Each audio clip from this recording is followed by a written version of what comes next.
something's going on there. Let's talk about Newcastle for a second. I think Arteta's main problem, I think, is that he's too conservative. He's more concerned in not getting beat than he is with winning. Well, that's troublesome. In any club, a manager's disposition gets transmitted to his players. I would agree. Listen, I think that's one of Arsenal's major problems. When you got players like the ones they sign, you can't really be like, in my opinion.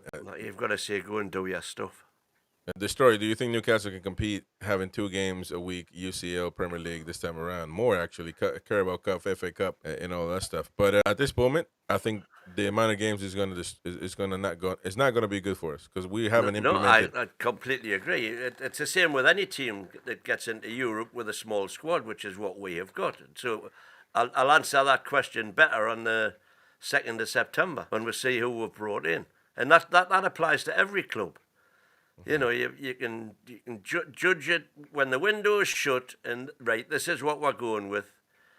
Will any club, not just Newcastle, you know, Villa struggled last season with the 2 games this season in the Champions League.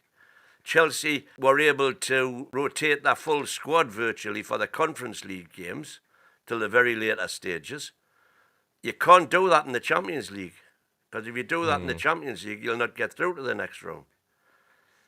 Yep. And so they're going to have problems with their fancy badge on their shirts. That's very true.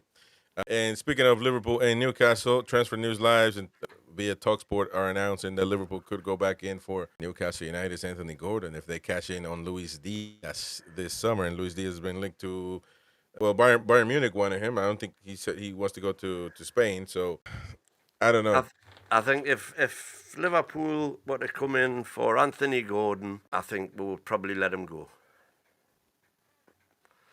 But they'd have to put some hefty money on the table. You know, we're talking more than 80.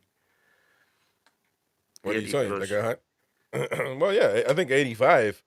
I think probably 80 plus add-ons.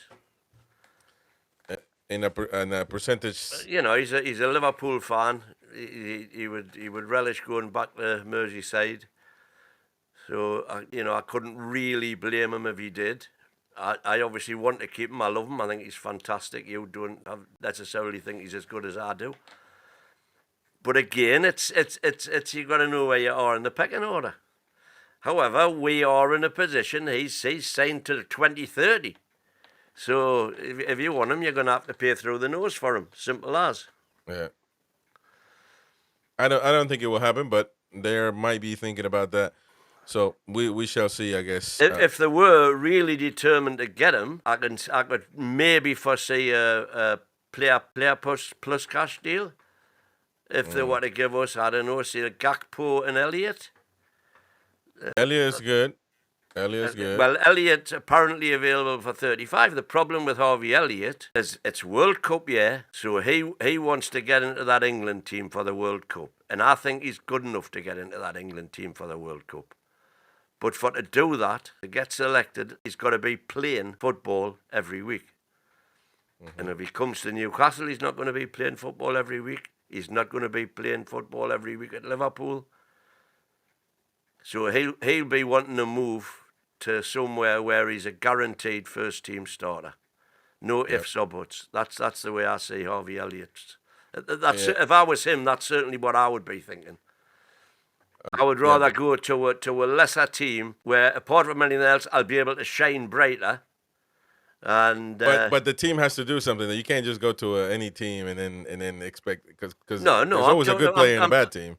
I'm talking about Crystal Palace now, for example. They've got money in the bank. And he, if they sell Eze to Arsenal, they're in a position to go and pay 40 million for Harvey Elliott, and I think he'd be a great signing for Palace.